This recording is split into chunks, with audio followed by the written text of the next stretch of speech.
Okay, सो RNN की back propagation इसके अंदर हमारे पास जो क्वेश्चन गिवन है उसमें हमें टू वर्ड्स गिवन है good product. So for T1 पे हमें गुड जा रहा होगा, T2 पे प्रोडक्ट जा रहा होगा, और इसको हमने जब वन हॉट कोड किया तो वो 10 and 01 बन गया। और हमें टारगेट सेंटीमेंट दिया हुआ है कि Y1 आएगा। अब हमारा Y बार हो सकता है कुछ और है, तो हमें वो चेक करना, वेट्स को अपडेट करके हमें अपना Y बार इम्प्रूव करना होगा। आर्किटेक्चर बताया हुआ है हमारे पास। इनपुट लेयर में टू न्यूरॉन्स है, हिडन लेयर में टू न्यूरॉन्स है, आउटपुट लेयर में वन न्यूरॉन है, और हमें वेट्स गिवन है। और फिर हमारे पास लॉस फंक्शन गिवन है। लॉस फंक्शन ये रहा 1/MSC है। लर्निंग रेट गिवन है। फिर हमें क्वेश्चंस में क्या बताया हुआ है, हमें आरएनएन करना, कंप्लीट आरएनएन की डायग्राम बनानी है। अब इसकी डायग्राम कैसे बनेगी? हमारे पास दो इनपुट्स होंगे, X1 and X2, जो कि हिडन लेयर में जा रहे होंगे, जहाँ पे हमारे पास दो नोड्स है, वहाँ पे लिखा हुआ था ऊपर। तो ये इसके अंदर जब जाएंगे, यहाँ पे T=1 होगा, और ये H1 बनाया हमने, सही है। फिर हमारे पास यहाँ पे ये इसमें जाएंगे, ये होगा T=2। T=1 पे हमने गुड को सेंड किया था। और अब हमारे पास यहाँ से ये प्रोडक्ट वाला वर्ड जा रहा है, सही है। उसके बाद हमारे आउटपुट में वन न्यूरॉन था, तो ये दोनों आएंगे और यहाँ पे आ गया। बाकी वेट्स यहाँ पे WI वाले जो वेट्स है वो यहाँ पे आ जाएंगे, WH वाले यहाँ पे आ जाएंगे, W0 वाले यहाँ पे आ जाएंगे। और यहाँ से हमें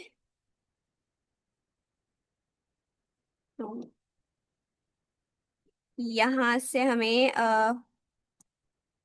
Y बार मिल जाएगा। फिर हमें करनी है forward propagation, hidden state T1 और T2 और आउटपुट न्यूरॉन के लिए। और इसके बाद हमने करनी है बैकवर्ड प्रोपगेशन, जिसके अंदर हमें W0, WH, WI, BH, B0 इन सब के अपडेटेड वेट्स निकालने हैं। उसके बाद हमें एक आइट्रेशन करनी है जिसके अंदर हम इनके वेट्स अपडेट करेंगे, और फिर हमें इंटरप्रेट करना है कि जो नया वाई बार आया और ओल्ड वाई बार आया है वो उसमें क्या डिफरेंस है और क्या इंप्रूवमेंट हुई है।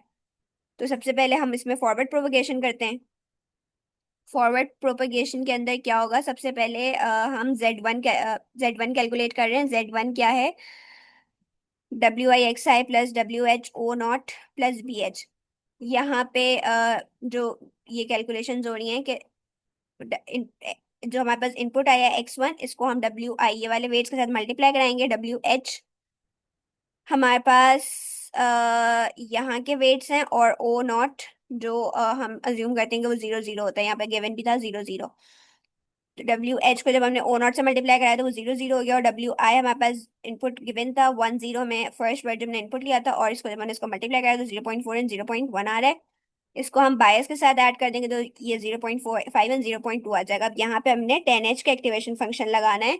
तो जब हम Z1 पे 10H का एक्टिवेशन फंक्शन लगाएंगे तो हमें O1 मिल जाएगा। और इसका फॉर्मूला वही होता है, E x minus E power minus x upon EX plus E power minus x. Then hidden state H2 के लिए भी हम सेम तरीके से करेंगे, बस WI X2 अब ये वाला यहाँ पे हम कैलकुलेट कर रहे होते हैं, जो WI T=2 के लिए जो हम कैलकुलेट कर रहे होते हैं। WI X2 WHO1 जो ये वाले यहाँ से ये वाले वेट्स, और यहाँ से O1 का जो भी इनपुट आ रहा होगा, और BH हमें बायस भी गिवन है। तो हमने पहले WI X2 जो इनपुट वेट था इसको हमने सेकेंड वर्ड के साथ मल्टीप्लाई कराया, और WH जो गिवन है क्वेश्चन में उसको हमने अपने O1 से, ये वाले O1 से मल्टीप्लाई कराया, और इन दोनों के आंसर्स को बायस के साथ ऐड कर दिया, तो हमारे पास ये आ गया। फिर इसके ऊपर हमने 10H लगाएंगे तो हमें ये आंसर मिल जाएगा।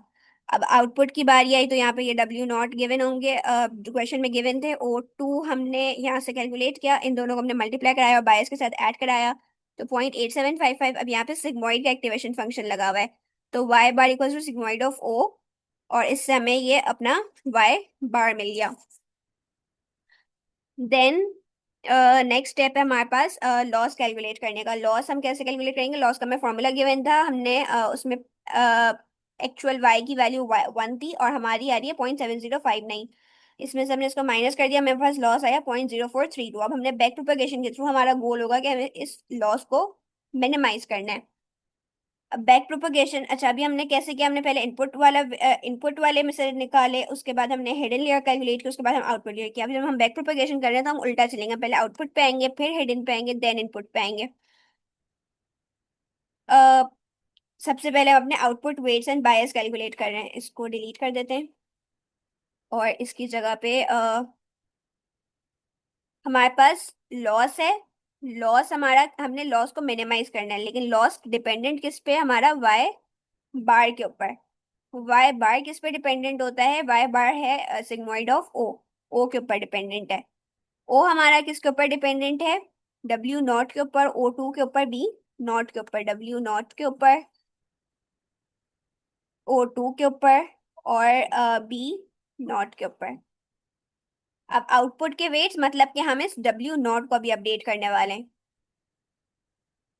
तो del L by del W naught calculate कैसे करेंगे, del L by del Y bar पहले निकालना पड़ेगा, फिर del Y bar upon del O upon del W naught. Del L by del Y bar कहाँ से आएगा, हमारे पास डेल लॉस का हमारे पास फॉर्मूला गिवन था, 1/2 y minus Y bar whole square upon del Y bar. इसका जब हम डेरिवेटिव निकालेंगे तो यहाँ पे ये 1/2 एज इट इज रहेगा,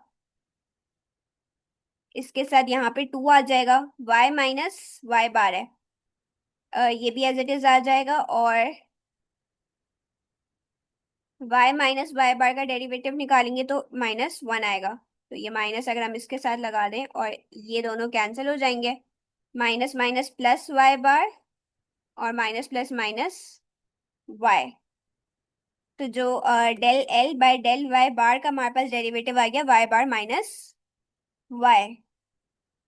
उसके बाद हमारे पास नेक्स्ट है del Y bar upon del O. ये कैसे आएगा, डेल देखो, वाई बार का हमारे पास फॉर्मूला गिवन है सिग्मोइड ऑफ ओ। तो इसके लिए हम करेंगे del Y bar, sorry, sigmoid of O upon del O. और डेरिवेटिव ऑफ सिग्मोइड क्या होता है, 1 minus Y bar, 1 minus Y bar. Sigmoid के डेरिवेटिव का यही फॉर्मूला होता है, तो ये हमारे पास यहाँ पे ये आ गया। और del O upon del W naught, ये कैसे आ रहा है, ओ का हमारे पास फॉर्मूला क्या गिवन है, W naught upon O, W naught O two plus B naught. जब हम इसको ओ टू की रिस्पेक्ट से, सॉरी डब्ल्यू नॉट की रिस्पेक्ट से जब हम इसका डेरिवेटिव निकालेंगे तो हमारे पास आ जाएगा ओ टू। यहाँ पे भी ओ टू आ गया। अब हम इन सबको कंबाइन करके लिख देंगे, वाई बार minus Y Y bar, 1 minus Y bar O two. और बी नॉट के लिए अब कैसे करेंगे, बी नॉट के लिए डेल एल, यहाँ पे del L by del Y bar, del Y bar upon del O, और फिर del O upon del B naught हो जाएगा। ये रहा, सही है, ऐसे मूव कर रहे हैं हम। यहाँ पे del L by del Y bar का हमने डेरिवेटिव अभी निकाला, del Y bar upon del O naught, del O का भी निकाल लिया। अब del O upon del B naught का कैसे निकलेगा, ओ का हमारे पास फॉर्मूला ये रहा, और बी, इसको with respect to B naught अगर हम इसका डेरिवेटिव निकालें तो ये 1 आ जाएगा, ये कांस्टेंट है, इसके साथ कोई वेरिएबल नहीं लगा हुआ। तो ये हमारे पास इसका फॉर्मूला आ गया। अब हम हम्म,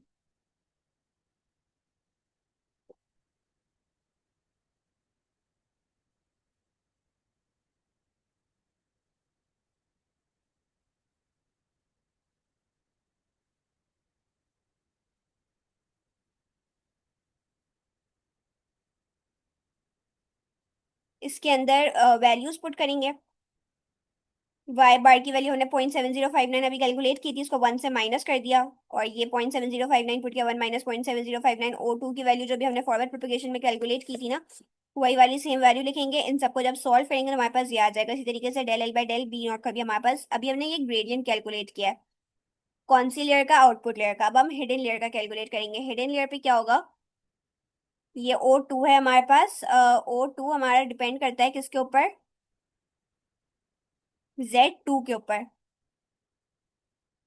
ओ टू डिपेंड करता है जेड टू के ऊपर, और जेड टू किसके ऊपर डिपेंड करता है, डब्ल्यू आई के ऊपर, एक्स टू के ऊपर, डब्ल्यू एच के ऊपर, O one and B H. अब हमने इस डब्ल्यू एच के लिए फाइंड करना है, तो हमारा पाथ क्या होगा, del L by del Y bar upon del O, del O upon del O two, then del O two upon del Z two, del Z two upon del W H. ठीक है, यहाँ पे ये same यही चीज लिखी हुई है। इसमें नीचे जाएंगे, ये वाले सारे हमें पता है डेरिवेटिव्स, अभी हमने ऊपर कैलकुलेट किए। Del O upon del O two का डब्ल्यू नॉट आएगा। ओ के फॉर्मूला को अगर हम चेक कर लें, del O by del O two का, हाँ डब्ल्यू नॉट आएगा। O two upon Z two का, ओ टू का हमारे पास फॉर्मूला था 10H अपॉन जेड टू। अब 10H का हमारे पास डेरिवेटिव होता है 1 जिसका भी हम 10H निकाल लें, जैसे O2 का 10H निकला है ना, तो 1 माइनस O2 का स्क्वायर हो जाएगा। तो यहाँ पे 1 माइनस O2 का स्क्वायर, और del Z upon Z two upon W H. तो जेड टू को अगर हम डब्ल्यू एच की रिस्पेक्ट से डेरिवेट करें तो ओ वन आंसर आता है। यहाँ पे ओ वन आ गया। अब हम इन सबको कंबाइन करके लिख देंगे, और इसको यहाँ पे पॉइंट वाइज मल्टीप्लीकेशन होगी। और इसके बाद जब हम इसको सॉल्व करेंगे तो हमारे पास ये इसका ग्रेडियंट आ गया। अब इनपुट वेट्स, अच्छा इनपुट वेट्स के लिए हमें एक चीज देखनी पड़ेगी। एक तो हमारे पास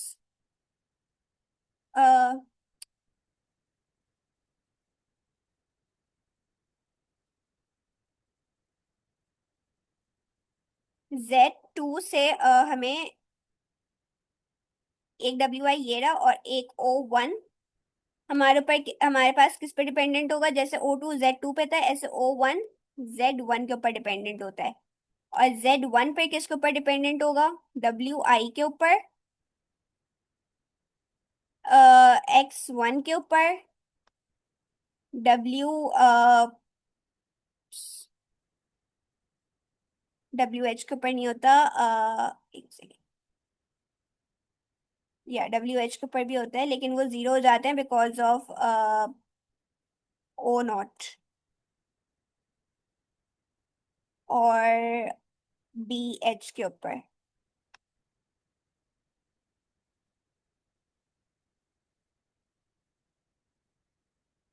तो अब अगर हम देखें तो del L by del Y bar, del O, del O two, del Z two, and then del Z two upon del I. एक तो हमारे पास ये रहा।